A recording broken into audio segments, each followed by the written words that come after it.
Welcome to Work Balance. I'm Farah Miller. I'm here from the New York Times. We launched our new parenting site in May of last year. And I'm really excited to talk about this, mostly because when Doug asked if I wanted to moderate this panel, I realized it was my opportunity to finally look at a group of men and say, how do you do it all? Which I've been asked several times in my career. What are we going to talk about today? I think a lot of you guys know. First, we'll go through, we'll talk about who we are. I'm excited that we have some young people in the back.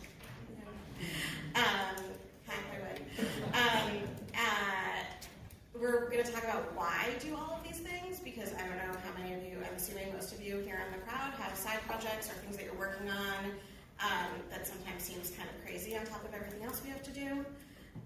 We'll talk about what we mean by balance, which personally I find to be quite a fuzzy word that I don't know what I'm even trying to achieve. I want to ask each of these guys what your lives really look like, because I love those the articles where you kind of look at like what a powerful person does, and they usually wake up at like 4 a.m, and you're like, well, then I just can't be powerful. And then we'll talk about challenges, or if we want to reframe it in a self-help language, opportunities. And then these guys have really some awesome tips and tricks from what they do. So first, we've got Vinnie. I'd love it if you could just talk about who you are, what your platforms are, and also because of the nature of this panel, like how many kids do you have, what's your day job, and kind of give us a picture of all the things that you're doing.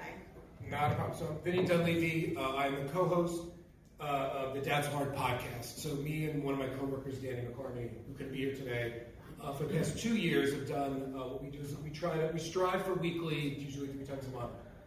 We call ourselves Dad So Hard because our mantra is that we believe dads can work hard, play hard, and dad even harder. And so we try to have a conversation that is a reality show into our lives, but also talk about this idea that in corporate America, you can still work and go out with your friends and still be this traditional guy, but that doesn't mean that you can't, when it comes to parenting, still do things with your family and have that conversation. And both of us, we find in our workplace, and at one point a few years ago we worked together, is that you didn't really see that conversation happening with a lot of executives. A lot of times it's the female executives that get asked, like, how do you parent and what are you doing? But rarely do you hear a male executive, whether it's on the news or in your own office, asked about what their own personal life is like. So that's what we try to have a good time doing. My day job with my co-host, so we are both in media sales.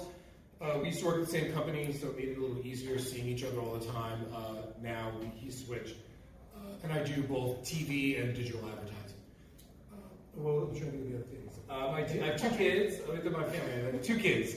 One is in the back, turning 8 and a half, and I have a girl, and I have a 5.5-year-old son. I have a wife of 11 years who sometimes we think about dadding hard. I sometimes forget that is also about husbanding just as hard and doing it and trying to be a good husband throughout the entire time.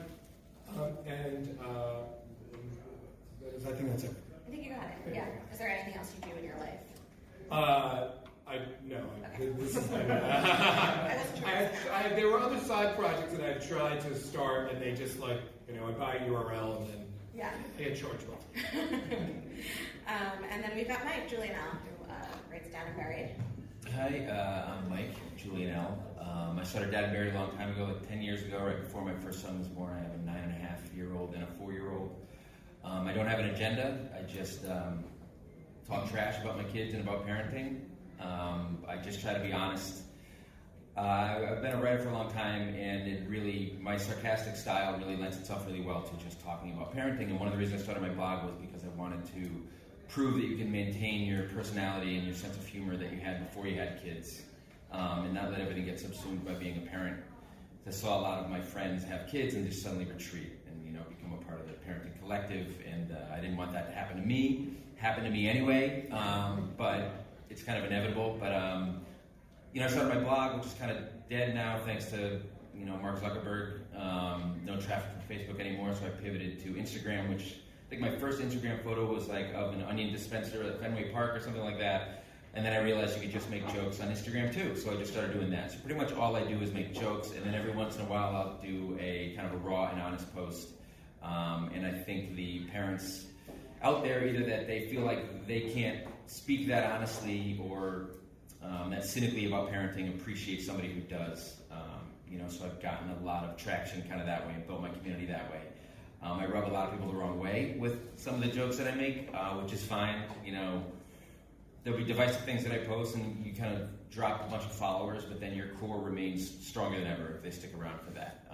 In my day job, I work at a pharmaceutical company, which is only about 4 months old, which is funny because in the past I posted pro-vaccine stuff and people have gone on there and complained that I was part of Big Pharma, which I wasn't then, but I am now.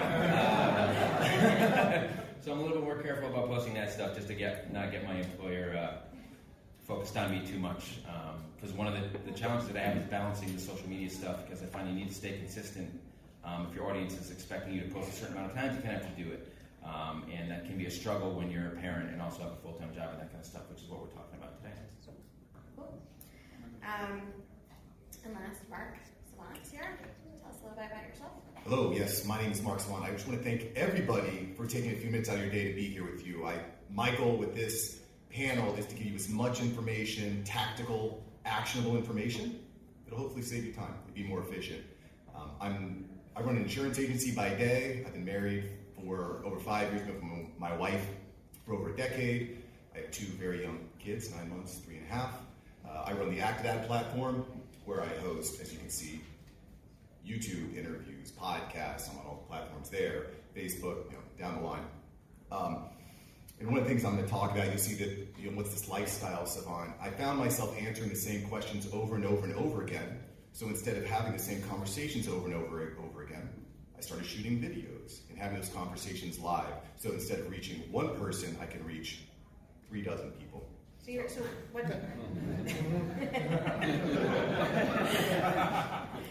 So what's the difference between the 2 platforms?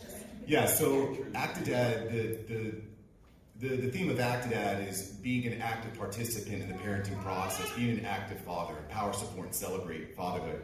And then Lifestyle Savant is more about trying to develop a lifestyle that you enjoy and you love, you can live off of. And I believe very strongly in the power of digital media in magnifying your message. Instead of having that conversation once with one person, have that conversation once with thousands of people. And I think that's why we're all here. We're trying to magnify our message. So that's what Lifestyle Savant is all about. Cool. So those are a lot of things you all do, and just so everyone knows, I have one day job and a parent, and I do nothing else. But I'm good at watching Netflix.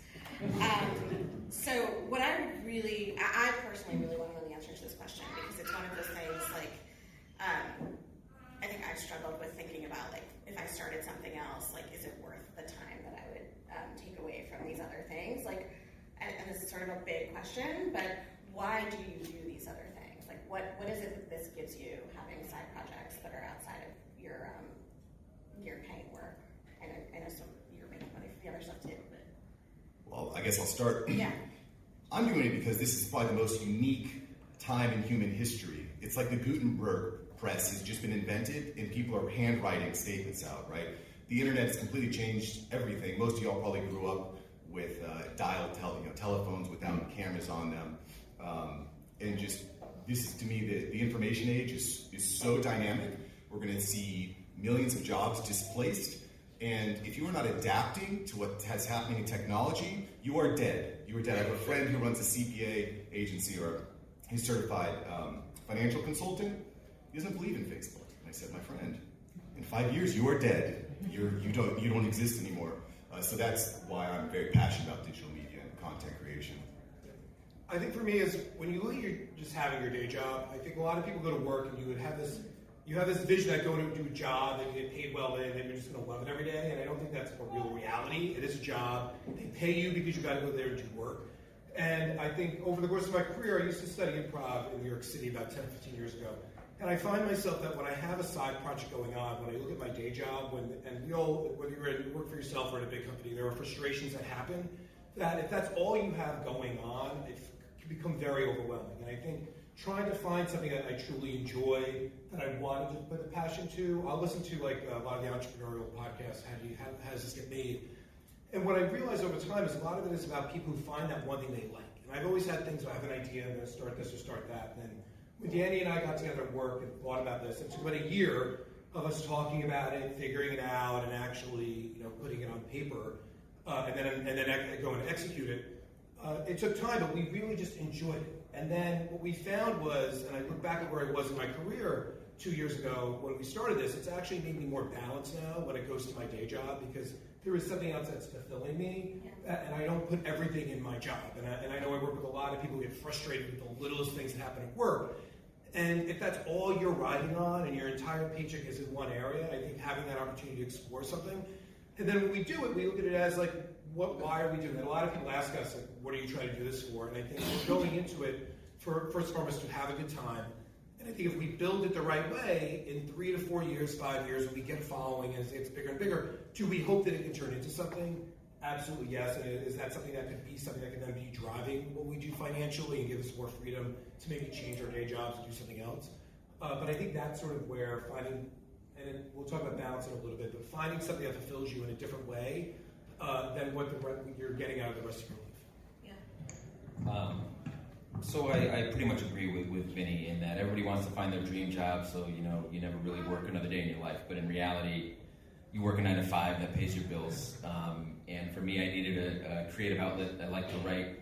I didn't go to journalism school. By the time I decided maybe I should be doing this full time, I couldn't make the money I needed to support my family to be able to do that. So I do it on the side. I'm able to freelance from it. It's just fun, right? And one of the good things about what I do is, since I started just doing it for fun, and it's really just my personality slightly heightened, because Dad and Barry is a little bit of a character, although my wife keeps complaining that they're merging a little bit too much, is that I'm not getting anything out of it more than just kind of being myself, and cracking jokes, and being honest within the framework of that. But I don't feel the pressure to, I like to grow and get the validation from likes and followers as much as anybody else, but it's kind of gravy for me. I'm not going to lie and say that I have freelance income that I've gotten from connections through Dad and Barry that really helps me manage my life, but I don't really ever seeing it becoming. I would love to have it be my main thing, but I don't really ever see it being that. Like Vinnie, having something else to do that's fun. Like when I do my podcast, I get out of the house once a week and hang out with a couple of friends at night and we do the podcast, right? So that in itself would be fun even if I weren't doing the podcast, right? So it's that kind of release that I get, and kind of an extra outlet for that kind of thing. And I'm able to, again, not be so stressed out about my day job because I'm not getting everything I need for my day job, but I found other ways to get that, and that's really helpful. I also think to that point is, I think, and I've worked in the entertainment industry in my career for 20 years, it's having realistic expectations of what it can become to be an influencer and how much money can you really make. And when you look around at really people that are famous and that are talented, there's 1 to 2% that are making the kind of money that you could retire on or just do that as a full-time job. And I think if you take that pressure off of yourself and allow it to breathe and take your time, it just feels different. And I think at the times where Danny and I have started to try to overproduce an episode or try to really think about this as a business, it ends up getting in the way from just enjoying what you're doing, connecting with the people in the community, and then letting it happen. But putting this big burden on myself to say, well, we got to make 50 grand on this next year and then shut down. It's correct, and it puts another whole, I think, outlook on it. Yeah, and the skills you learn are going to be vital, are going to be very, very important. Learning how to leverage social media to reach people, whether it's via blog, via podcast, very important. Just be 1% better with each post. And how do you think, Vinnie, you got at this a little bit, but how have these things then sort of helped, whether it's in your day job or even with parenting itself? I mean, for me, I could say both in my day job and relationships, it helps tremendously. We were in a technological age, and no matter how, when I worked in digital media, no matter how many people come up to you and ask you, how do you do Facebook or Instagram, you just have to tell the person, create an account and start to use it, right? You can't explain to somebody how to do a pod. I mean, you can explain it, but you don't really learn this stuff until you get in and do it. And so once you're there doing it, then you talk to everybody, you sort of naturally start to feel like, okay, when I hear about it, I can understand what's going on. And so I think it helps with conversations, helps with networking, it opens the doors, because just when you're randomly meeting somebody that you don't know, it's a whole other world to talk about where you don't want to talk about your day job, you don't want to talk about all this other stuff. It opens the door to so many other aspects to it. And so I think it's created benefits to me where I don't think I expected that kind of world. And I don't think 2 years ago, Danny and I thought that we'd be coming to a workshop or a conference like this. And I think that's sort of where it evolves you in ways that you may not know. And if you're open to that, then that's sort of a great experience. Yeah, for sure. So this question, I know this is like, we'll get to like more practical tips and tricks, but I'm just really interested, like, I think that men have started having this conversation around balance now, that, there's some women in the room, like, I think we've been talking about this for forever in women's groups that I'm in, like, how do you do this thing, how, like, what after you have a baby, like, oh, suddenly you leave work at 5 o'clock, what does that mean? And so you're balancing not just one job, but like another job and being a dad, and you're very vocal about being dads. So what would it mean to you to feel balanced? Well, I think that balance is kind of a lie. It's a misnomer. I don't think balance is completely possible. But what I think is important is that you define what your priorities are. And I was speaking to Jason Kryman from Dad University, and we just shot a double quick podcast outside /YouTube/podcast. Is that you write down a list of everything that's important to you. Get out a pen and paper and write it all down. And once you've written it down, you break it down to 5 things that are maybe very important to you, and you sit down with the people that are very close and important to you, like your spouse or your partner, and you say, this is what's important to me. Where do we have a connection? Where can we overlap? Because if you think that you're going to go on a journey of balancing work-life by yourself, that you're lying to yourself. You need to bring along the people that are close to you. So I think from a practical perspective, that's a very good place to start in writing it down, breaking it down, and communicating with your partner. So really, I like that, like actually being aware of what matters and Yes. saying it out loud. Yeah, because then you can eliminate things that aren't a priority. Like, I used to love mountain biking with my friends, but it's not in my top 5. Okay. So I just don't mountain bike as often now. Okay. I would say for me, I don't necessarily know if I ever really achieve balance. I think what I try to do is achieve a moment of like happiness, and it can be very fleeting. But I think it just becomes you're doing so many things, and I'm a big list maker as well. But I know, like, when I finished here yesterday at 6 o'clock, to me, like, I was texting some of my friends, they were like, how'd you do? I said, I just loved it. I loved having that. It was fantastic. I had a great day, and I feel like for that hour that it lasted, it was great. Then I met my wife and the kids at the train station. We went back to the hotel. A couple people hadn't eaten, and they were hungry, and then we had meltdowns, and all what I felt like an hour before that was gone. And then it sort of resets.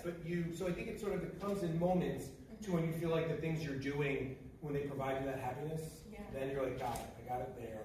But I don't strive for some balance of getting it all done. See, when I write down my priorities, it's like Instagram 1, and then like my kids are like 7. So the fact that I put my kids into my Instagram moves them up to like 3, which is really helpful for me.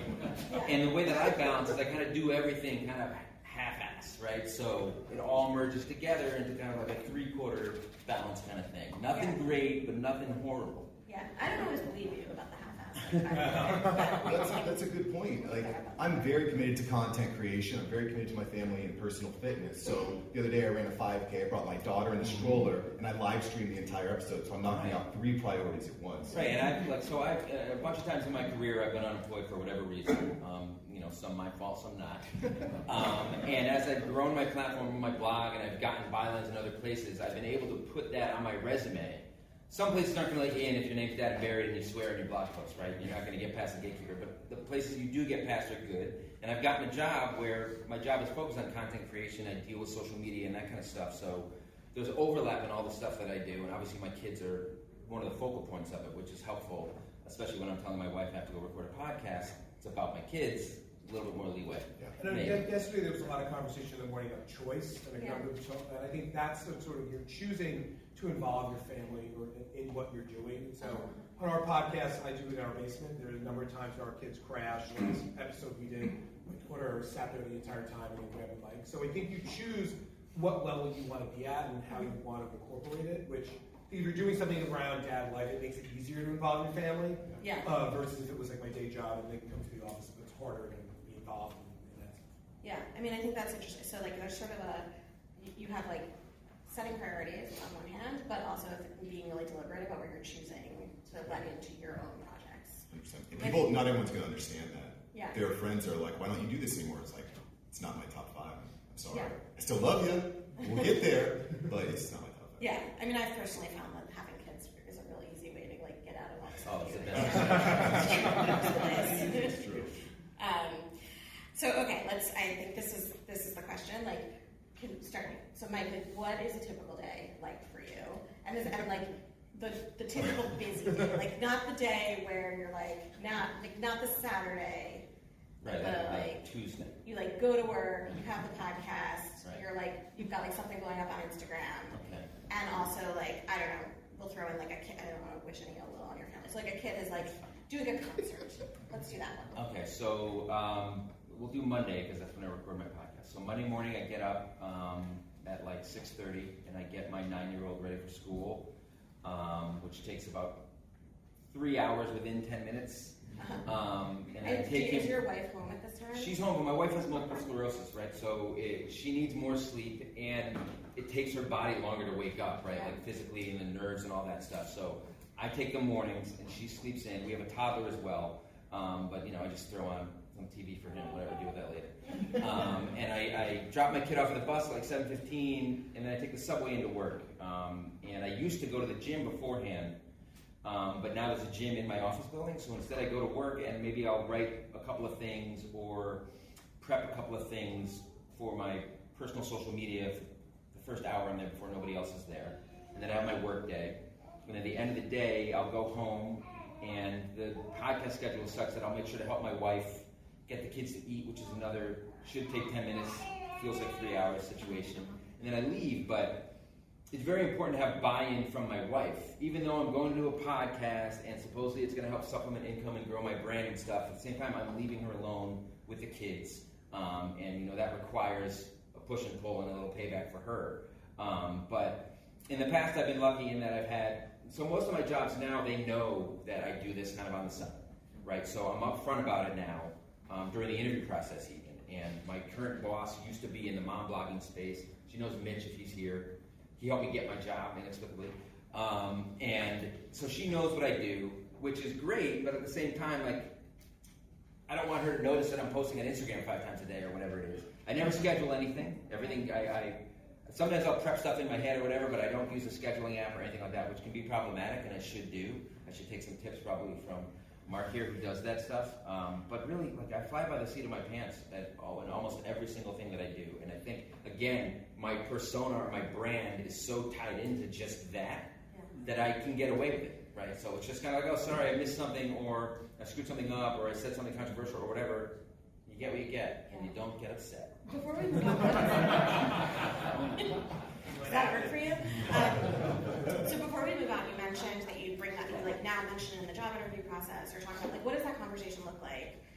Because I imagine if you're someone who's like starting out like this, or where I work, everyone's writing a book, and it's just like everyone knows everyone's writing a book. But like, how do you talk about I do this other thing? It depends on the job, right?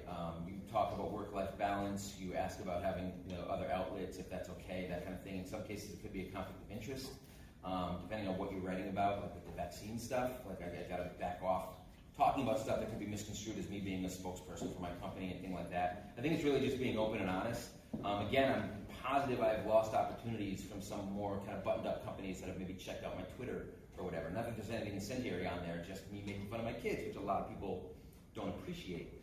But you got to find out if the people are a good fit for you. If they know that you have lifestyle outside of work and other pursuits, if they're laid back enough to understand, and have your sense of humor and that kind of thing. You'll know probably in the interview process, or you won't get an interview at all. Mm-hmm. And you got to kind of know what's safe and what's not safe and how to approach it. And I know for us, we have an annual disclosure documents that we do. So we actually have a code conflict questionnaire. It's a media company, so you have to fill out like anything you are doing outside the company. Because a lot of it is one of those things where when I first started, people were like, well, you work at a media company, is this theirs or yours? I'm like, no, it's mine. I'm doing it on my home laptop, not theirs. Right. But it's also a place where nowadays there are so many people that are doing things externally out of work that they understand that, and you just have to let them know and manage it. But me and Danny are very thoughtful to not talk about things that occur in our work. Our social circles are very similar, so if we are going out with a lot of people, we try to avoid work and politics, just because those are the two things that happen within our own professional atmosphere. We don't want to cause any conflict, so that's probably where we have the biggest lines that we draw. But we are very open with our personal lives and everything. All right, so now you're on the spot. What is a typical busy day look like? So we typically record on either, we'll say Tuesday 9:30 is our target time, and generally when that occurs, 9:30 in the evening. 9:30 in the evening. Okay. It's in the morning. We now go at night. Talk about tiredness too, because I really want to understand that. Like 9:30 at night, I'm like, Oh no, well we used to do like 6:30 in the morning, which is Yeah. a whole nother level of like waking up in the beginning. But usually we text message about the day before, just for a week, you know, like what day are we doing it next week? Like right now we're doing it on this Monday. Me and my wife, our routine during the week is pretty regimented. We both work in the city, so we both commute together. So we get up at 7 o'clock. Our kids go to bed a little later, so we thankfully are up. They wake up probably like around 7:15, 7:20. So we're a little bit already going. We're out the door a little bit before 8 o'clock. We go to work. I try to get home right around 7, and then when we're home at 7, a lot of that is just block and tackling together of getting the kids fed, and then trying to get them in bed. And if I'm doing it at 9:30, there's exact times where I'm reading a book. It's 8:45. I'm laying in bed with my daughter. It's 9, 9:05, 9:15. I'm like, I have to slide. Let's do this setup downstairs really fast because you're about to go to sleep. And then if I mention why I no longer doing the podcast, then that opens up, well, can I be on it? And I'm like, no, you gotta go to sleep. We gotta get this has to be get going. So, and then generally we try to really, it takes me about 3 minutes to open up the laptop and set it down. And then me and Danny sort of really jump into it. We're trying to keep it produced enough that it doesn't become a burden to produce it. But yet we still want to feel professional and organized. And we also don't want it to be a burden as a creator. And I think because I manage most of it, the trick is sort of balancing the management of it and the scheduling, and if we're doing an interview with somebody, it's doing all that, but then also, once you actually get to the recording, feeling like you could like disassociate from that part of yourself to still be the talent and be creative and feel like you could be in the moment, which I find, I was talking to somebody earlier today, that's sort of been becoming the hardest part is, the more you get to the scheduling of it, and then all of a sudden you're there recording, I can't be thinking about, like, oh, I was going to ask 7 questions and all this stuff. So. yeah. And then generally, like, for me, it ends at like, say, 10:15, and then there's another hour and a half of exporting a file, editing it, trying to write a description, and then hopefully if I go to bed on Tuesday, like midnight, Okay. that's sort of one encapsulated day. Yeah. And how much of time are you spending in general, like, on more like marketing and promotion of this? If you follow us on Instagram, so we try to, I'm lucky in the sense that I have a partner, and I think it can be a blessing and a curse. When you're doing it yourself, I think there's a lot of self-management and self-discipline, and you have that. When you're working with somebody else, a lot of it becomes give and take and what you're going to do. So we try to divide. Danny does most of our social media posts. Partly he thinks he's funnier than me. So when I have attempted to do a post, it's usually deleted like 2 hours later. That's terrible. But we try to divide and conquer the work. But we don't do as much social as we know we should be to build a following. And we're trying to sort of give as much effort as we know we can right now. And then as we can steal time, and there's certain days we can do it, we try to do more of it. But that has been, I think, when I look at guys like what Mike's doing, the stuff in between the podcast from like Tuesday to the following Tuesday is the hardest amount of stuff to do. I mean, maintaining the social following, commenting, engaging, I find that to be extremely overwhelming when I do get into a rabbit hole. I'm on the train. I have AT&T, service sucks, because I try to find those times where I'm like, on the Long Island Railroad, and I'm like, this would be great, I have 30 minutes, nobody can distract me. And then it's like, service just drops. So, Yeah. You spend 30 minutes staring at like an uploading thing. the worst. But that I do find is one of the hardest things to do. Yeah. All right, and Mark, so how about you? What's your busy day look like? Well, so I won't go through an entire day because every day's a little bit different for me. I'm a little bit more thoughtful with my scheduling than maybe Mike is, but what I think is very, very important. What I think is very important. Sides of the coin here. Just like parenting, there's no one right way to do this, but what you can do is you can pick up tips and tricks from other people. So I'm just going to give you a couple things that I use. So I host a show, a podcast, YouTube. I interview lots of people. You might have seen me around interviewing probably half the room here I've interviewed. So I use an app called Calendly that links up to my Google account. And so when somebody signs up for my show, they give me information, they answer a number of questions, and it automatically uploads. And so it's in my calendar. They automatically get the Zoom invite. I meet them at that time, whenever that time is. Sometimes I come home from work. The other thing that I execute on a regular basis is the process of batching. So at the beginning of the month, I'll shoot all my videos for the month. The next day, I'll go in and I'll edit them. The next day, I'll go in and I'll upload them all. And so on and so forth. And how many are we talking for like that batch? So I shoot for each of my channels once a week. Once a week. And you're at dad too, and then you shoot 45. Well, yes. I've batched many interviews that will be released when they're ready, when I can't, which maybe it'll be on the plane or on the car ride over here. But also, like, I mean, I'm just very passionate about not wasting time. Toilet time is not time to go and scroll to see what happened to, you know, Caitlyn Jenner. That's Speak time for to yourself. make. And everyone, you know, that's your thing. That's time to create 5 or 6 posts for Instagram, Facebook, Twitter, LinkedIn. Let people know that I'm alive. But I will say this: the first thing I do in the morning is make sure that I'm engaging with anyone that has commented on my post the night before. I feel like community engagement is probably one of the most overlooked yet important facets of your daily routine. You have to engage. You have to. And is that easier for you to do than, like, Vinnie, you're saying that's kind of like the stressor right now? Is that something that comes naturally to you, being able to, like, engage with your audience? Oh, well, sure. I mean, I'm talking about topics that I'm generally interested in. And so when people have questions or comments, then yes. I mean, there's days where I don't feel like responding to 100 different comments, but I understand that there's people that I follow and that I'll comment on and they don't say anything back. And I'm like, I don't feel like I'm part of the process of building their platform. You know, like, I get it if it's, you know, Will Smith with 40 million followers. Like, I'm not expecting Will Smith. But if you've got 1,000... Yeah. If you've got, you know, 1,000 followers on Instagram and you're not responding to every comment, I don't feel invested in the process. It almost feels like you're too good for me, and so why am I here? Yeah. You know? Okay. So on the flip side, like, I love to hear. For me, it's really helpful to hear that other people have also had things go wrong. Like, like the 3 hours of getting ready with your kid for 10 minutes. I'm usually solo in the mornings with my kids, and it's just an adventure that Mike details really well. As you've been sort of juggling, you know, a couple of different jobs or 4 different jobs, and also parenting, can you think of an experience you've had that just totally threw you? Where you're what has been the biggest challenge or a day that was really challenging for you? Well, so I'll go. So we talked a little bit about Farah. We started the podcast. It was me, Danny. We all worked together. There was another guy that we worked with who was younger, didn't have a kid. I live in Long Island. Danny lives in Staten Island. And we were, where are we going to do this? We tried recording in our office one day. The sound was terrible. So he had a 1-bedroom apartment in Kips Bay in the east side of New York City. And his girlfriend at the time that he lived with would travel during the week. So he said, why don't you guys come over in the morning? So the first year of our podcast, we would record in his apartment like 6:30 in the morning. We'd get up, I'd get up at 5, take the train in.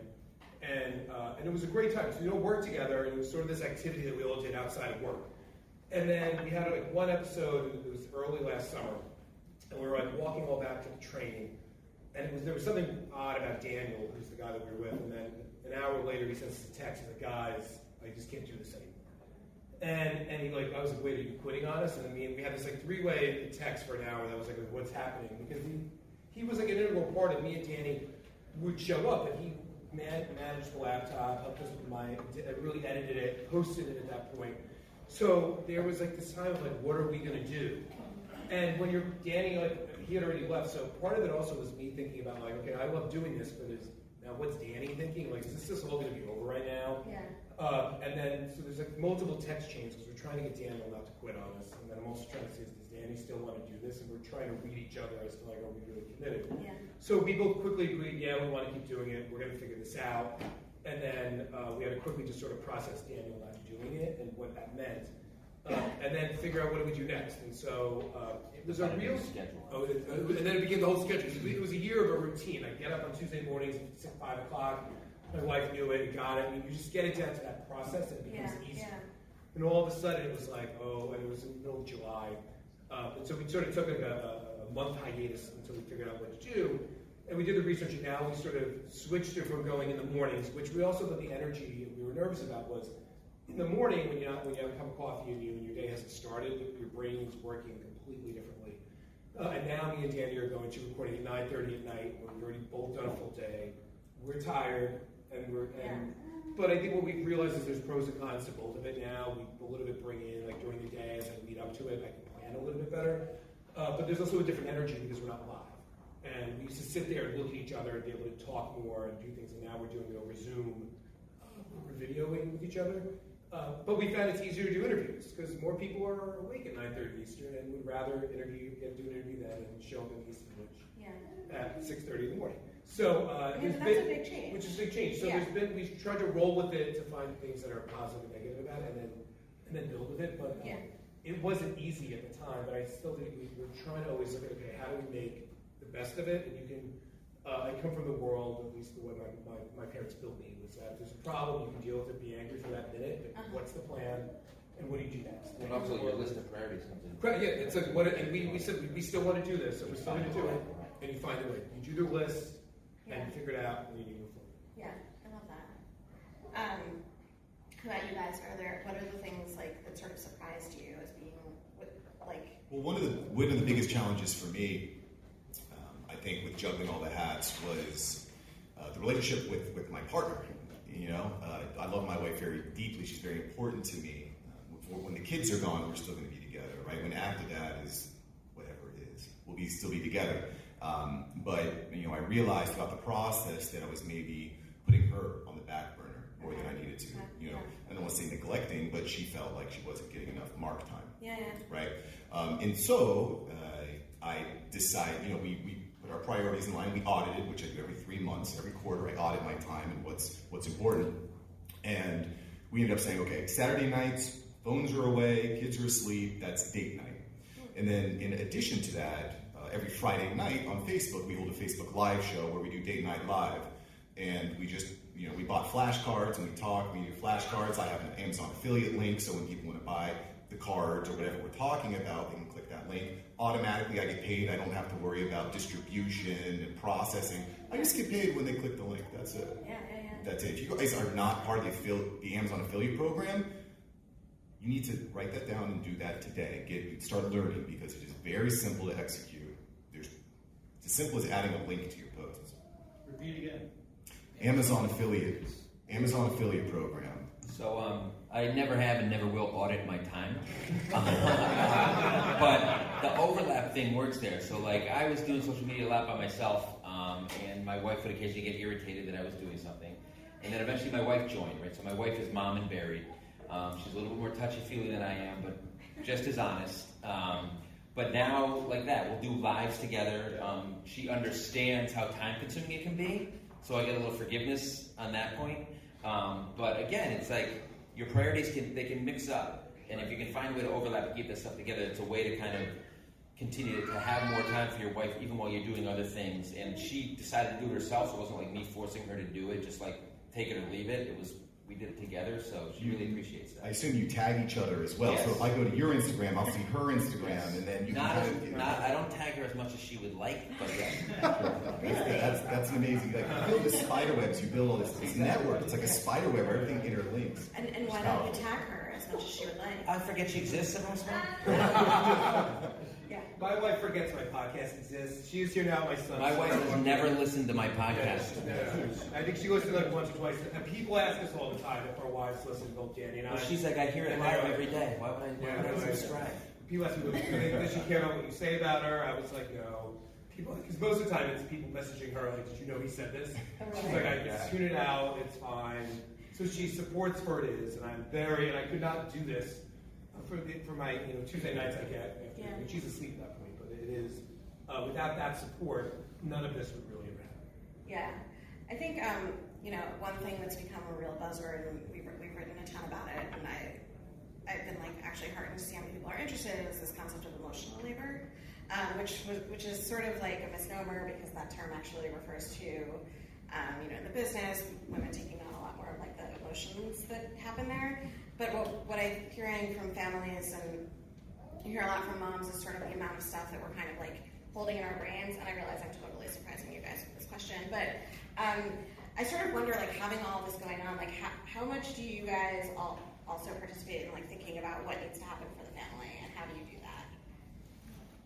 Well, that's the ultimate challenge, right? Because as fathers, I don't want to just generalize this, but as a father personally, I'm the financial provider, I'm the emotional provider, I'm the spiritual provider, I'm the physical provider. You're juggling all these hats. And again, to me, you write out your list of priorities, you communicate with your partner, and then you reassess. There are things that just aren't worth your. There's just some things that just aren't worth your time. Yeah. And you might hurt some feelings, but if you don't value your time, nobody will. Like, how many of y'all have sat in a call with someone for an hour and then you got off and you're like, I haven't gotten actually anything done. So here's another practical tip. Someone calls you, you say, hey, is this a 5-minute conversation or a 15-minute conversation? Say, 5 minutes? Cool, let's do it. 15 minutes? Hey, let me schedule you. I'll send you a link. We'll talk later. So you have to be very, at least I am very thoughtful about where minutes are spent. You can't buy seconds. They're gone forever. I think for us, we're pretty deliberate with, I think, our goals and knowing who owns what in the house. So when it comes to like kids' activities, my wife is scheduling that. When it comes to like the grocery shopping, I get that done. So we try to balance. But I do think it's also knowing, like, when it comes to like topics that we're trying to plan, is there's always like, what's that desired outcome? What are we trying to get out of this conversation? What do we need to do? I do think, as I'm more of a lister and like a project person, what we've run into more is my wife is, I don't know, stereotypical, is more emotional about it. So sometimes she's like, can you just stop it? Like, it doesn't need to be a list. You just have a conversation, not have it lead to something that needs to get done. But I think we have to balance. We struggle. That's probably our biggest struggle, is going back and forth. We have so much going on, and I'm trying to figure out how we get it done. I like to accomplish things, and sometimes she'll just want to sit back and be like, okay, well, I just want to tell you something. I don't need any feedback. I don't need to hear how to solve that problem at work. Just listen to the fact that I have a problem. And I have to hear that more, and but I also then say, no, you have to hear that I like to accomplish things. So like, what are we doing about this topic? But I do think that is probably the biggest balance or different challenge that we have. Yeah. How about you? She definitely takes on more of the emotional labor than I do, but I think that's one of the reasons I have my Instagram and stuff is I vent that way. Yeah. And sometimes maybe to, it's a negative thing that I'll be more honest with how I'm feeling about certain things, about my kids or whatever, writing it down in a long Instagram post than maybe I will be with my wife sometimes. Because when I go to bed, I want to go to bed, and right where my head hits the pillow, she wants to unload all of her stress on me, and that's not a recipe for me falling asleep. It helps her go to sleep, but then I'm up, right? So like, I try not to stress about stress. Yeah. Like, it's just compounding. If I'm worried about something, worrying about it is something that I think my wife tends to do sometimes. She gets overwhelmed with the stress, and then she's like, how am I going to deal with this stress? And I try to be more pragmatic about it. But also, like most of my life, like I take, just like all this Instagram and my podcast and stuff, right? So like, I'm serious about it, but I try not to take it that seriously. And I'm the same way with parenting. And the fact of the matter is, I'm not going to know for 30 years whether I did a good job or not with my kids. So I try not to stress too much about the specific things that maybe I did wrong one day or did right. I don't honestly know what I'm doing wrong or right. In the moment, you get some gratification or not, and then you don't know 20 years from now what your kid's going to remember, what's going to impact them. And same with this Instagram stuff, right? So like, it's fun for me to do. I'm a clown, and I get away with stuff because I'm a clown, and people realize I'm a clown. Aaron knows for sure that I'm a clown. Can vouch. So I try not to stress too much about it, while still being serious about it. Like, I still want to grow it, and I still want to earn things from it if I can. But I don't push myself as an expert in literally anything, least of all parenting. And I try to take everything with a grain of salt. If I get a negative comment, a lot of times, like you mentioned earlier, sometimes I'll push back on that. Or actually, Charlie mentioned in the Instagram panel, I'll play with that person. Like, playing with a troll for me is fun. It generates more content. And then people get mad, like, why do you engage with these people? I'm like, because it's fun. Like, somebody with no sense of humor comes to my page. It's nothing personal. They just don't get it. Yeah. And that's a fun person to play with. Somebody who doesn't have a sense of humor, there's nothing you can do for them. Yeah. Right? So I try not to stress out about that. It sounds like your recipe is very much... Who gives a shit? Who gives a shit? Yeah, that's the tip. Who gives a shit? But that's my advice. But what it makes Mike sense, he's not going to know the results until our kids are 30, and I think part of that is like, I come from also a place of like, I don't think I'm going to kill my kid. I think no matter my worst day or my worst couple of years, I fundamentally believe my two kids are going to grow up to be great, smart, wonderful people, and that all I have to do is get them there, and I don't stress. And I think that's the problem. I don't stress that they're going to be terrible. And I'll run into a friend who's potty training, and they'll be bugging out about potty training. I'm like, your kid's not going to be 15 and pooping in his pants. Like, it's going to get resolved, right? So don't freak out too much about it. It can be stressful in the moment and stuff, and I really would like my 4-year-old to not need me to wipe his anymore. But at the same time, in 5 years, it's not going to be an issue. So just figure it out. And I sound a lot more laid back than I am because I yell 95% of the time. But I tried it. Well, I think it's that idea that I don't compare myself, and I find this with my wife and the other moms. I don't compare how I'm doing as dad with other dads, and I don't think that's a conversation that a lot of men are having. If my son still bends over and wants me to wipe his butt at 5.5, like I don't really care if some other guy, Mike's like, Vinnie, that's all fucked up. I'd be like, I can't. Well, okay, sorry, that's what happens to me right now. It's going to eventually stop. Yeah. Right? So I just think you have to believe, if you have that confidence of, if you're doing your best, that's all we do. Our parents did our best with us, and we're helping. I did know one kid in junior high who pooped his pants, and I still remember his name, so it can't happen. Have you faced this doctor? No, I should know. You should, because I feel like that would help for something. Yeah. So I want to leave some time for questions, but just like I think for you guys, if someone comes to you, one of the things that I really like about this conference, and also some of the things you've said, is that like you're talking about fatherhood very openly, whether that's to say that your philosophy is like really laid back or what you're putting into it. So in terms of like these guys or someone who's also in this game doing something that's not their day job, if someone came to you and said like, what is the one piece of advice you would have for me, what would you tell them? Stop focusing on your followers. Focus on improving your content 1% each day. Don't focus on likes and followers. Focus on getting 1% better each day. Oh, and also something that Larry Hagner told me when he was on my show, comparison is the thief of joy. You're never going to be Kim Kardashian. Sorry. So stop comparing yourself. Like I see Taylor with Dude Dad, millions of followers, just completely blowing it up. I've got a few thousand followers. I'm not comparing myself to Taylor. I love what he does. Support him. He was on my show also. But stop comparing yourself to the mega influencers. Focus on just getting a little bit better each day. The rest will sort itself out. I'd probably say lean into doing what you enjoy. And if it feels like it's work and you're not enjoying it at that moment in that conversation or that topic that you did or the person you've interviewed, if it doesn't feel natural as what you want to do, I don't think you could build a person, especially in a career where we're trying to build brands that are based on our individual personalities and what we want to bring to it. I don't think the authenticity is ever going to get there. And I think authenticity is what drives a lot of success in this business. But I don't think it's going to get there if it's not based on really feeling like the truth you're putting out there is something you really enjoy. And if you're trying to force it into a model because you want to be funny and you're trying to become a comedian, it's not going to work. So I think lean into what you're enjoying, and if you're having good at it, just try to follow that and see where it goes. For me, it's about tone, knowing your voice, sticking to that, kind of staying in your lane. Everything I do kind of feels the same. I think if you see a dad and bury something, you kind of know what you're going to get for the most part. And I don't want to overuse the word authentic, but I try to be honest. I'm not going to lie and pretend that I don't let the truth get in the way of a good like Instagram meme. And my son doesn't necessarily say every single punchline that I throw on my thing, but I do occasionally will step aside from the jokey stuff and say something more substantial, and that I think makes a big impact when I do that, because people realize, when I'm joking all the time, then they get that, they're like, oh, okay, there's something real behind this. And if you have a niche, you can focus on. For me, again, my niche is my personality and my sarcasm and that kind of thing. For you, it's the time management and organization and all that stuff. If you have something like that you can lean into, like you said, that makes a big difference, because people are going to start associating you with whatever that niche is, and that can go a long way. That's great. So yeah, I wanted to open up questions for you guys to the audience. Does anyone have any questions? Aaron.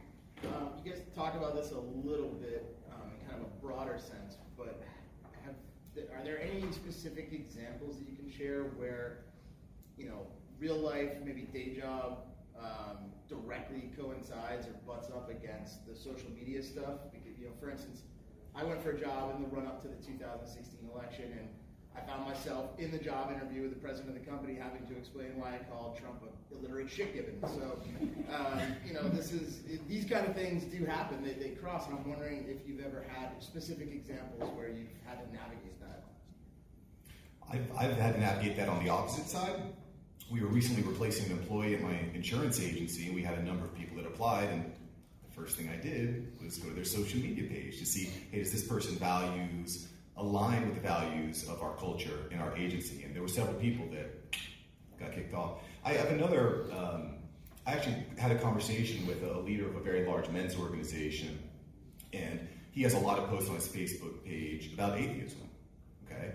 And, he feels very strong. There's a lot of stuff on there, a lot of memes, and that's, where he's at. And I asked him that same question, like, do you feel like because of your role in the company, do you think that you might be turning yourself off to a large group of people due to your own personal views, which I'm not going to say are wrong, right? Those are your personal views, you're entitled to them. He said, I need to be true to myself.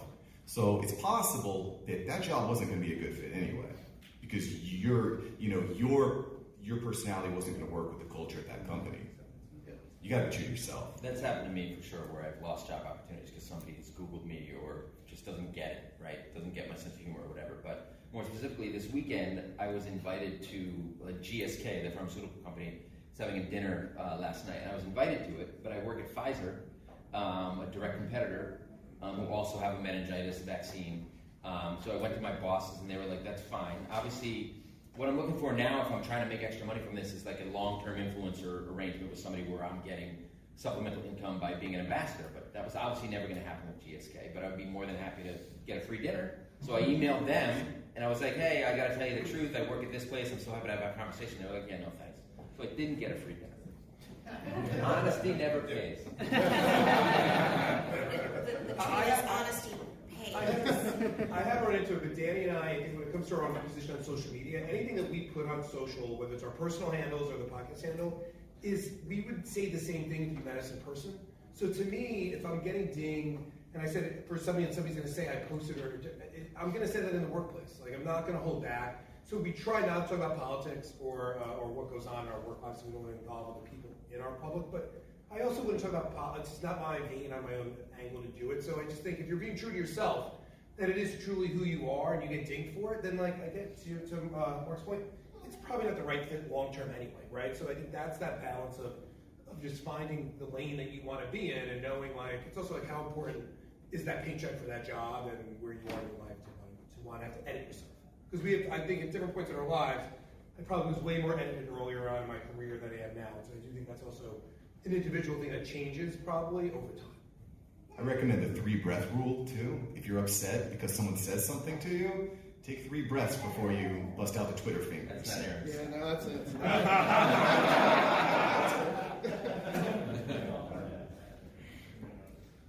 have a question. So, how does this balance, I guess your platform, family, in regards to, like, in my situation, I had a lot of interviewers and reporters calling me day in, day out, especially from other countries.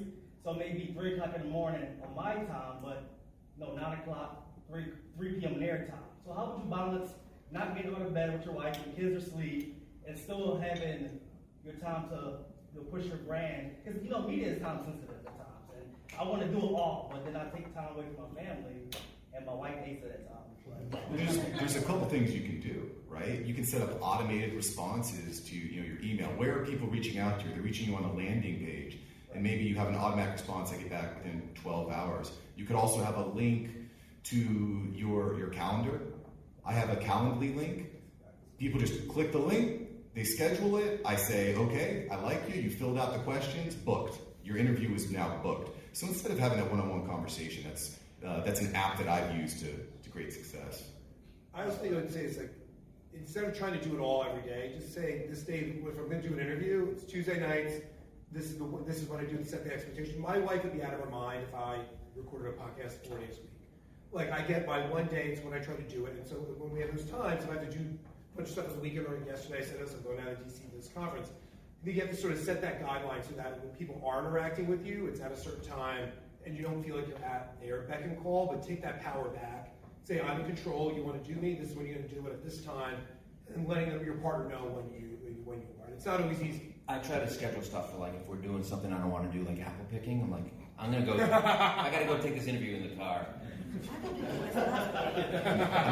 Another thing you can do that I'm just starting, so I can't provide a ton of value on this topic, but is find a virtual assistant who can help with that stuff. You can hire someone for like $3 an hour. Like, it's they might not give you the quality that you want, right? But maybe that's a better topic for a better panel. We can talk afterwards. But finding a virtual assistant, like, that's a learning process. that I think is really important to start looking And at. I also think is where you want to grant to that point of how much you want to invest in it, Right. and then it becomes a scalable thing. Like how quickly are you looking to scale? Do you need to scale very quickly? You may have to look at, okay, who do I hire to help me manage this?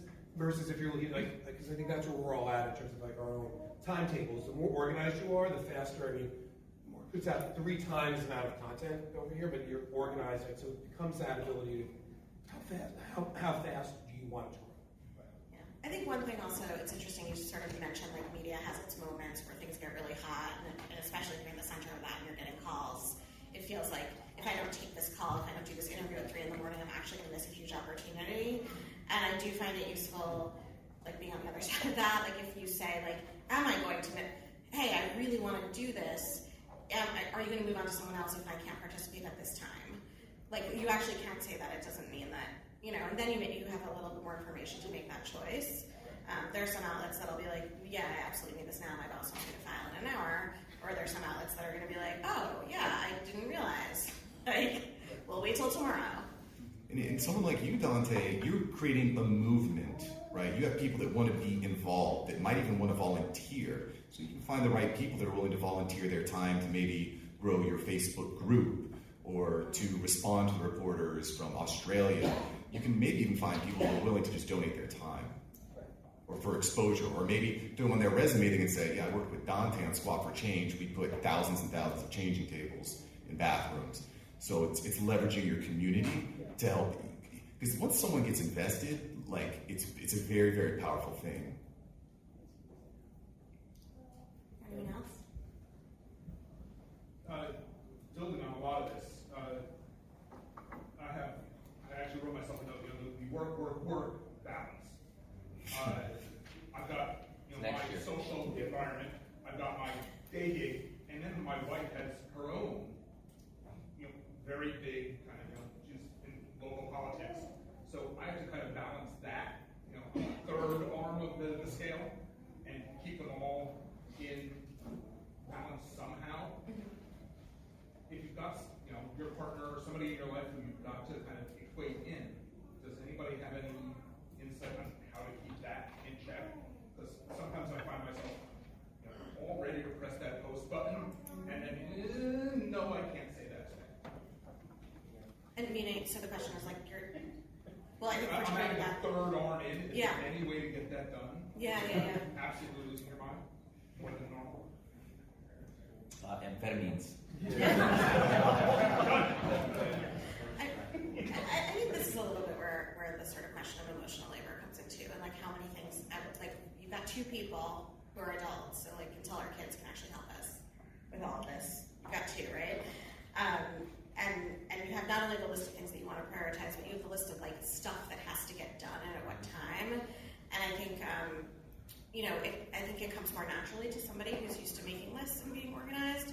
But getting all of that stuff out in the open can be really valuable. Just sort of like, there's some things that as you do, like I'm finally like, oh, January is when I need to think about summer. Like nobody tells you that, right? Like suddenly you have kids and like summer planning happens immediately after Christmas and it's like this whole thing. But being able to sort of plot out those times where you're going to have other things to deal with, and also just like, like being really open about what you care about, like what your wife is going to be doing. I'm more speaking for her, but like if there's something coming up that's like, I absolutely need this day, being able to sort of step back and say, okay, I think it's pretty important. And I'd say it's sort of being present for her as she is for you. So at those moments where you have to remember, like when you're doing all of your own stuff, she's also taking the time to be there. So that moment where you have to like actually do it for her, it may make hitting the pause button on that post easier because you're like, okay, I gotta check this box. She checked it for me, right? So I just think it's not getting so sucked into your own world.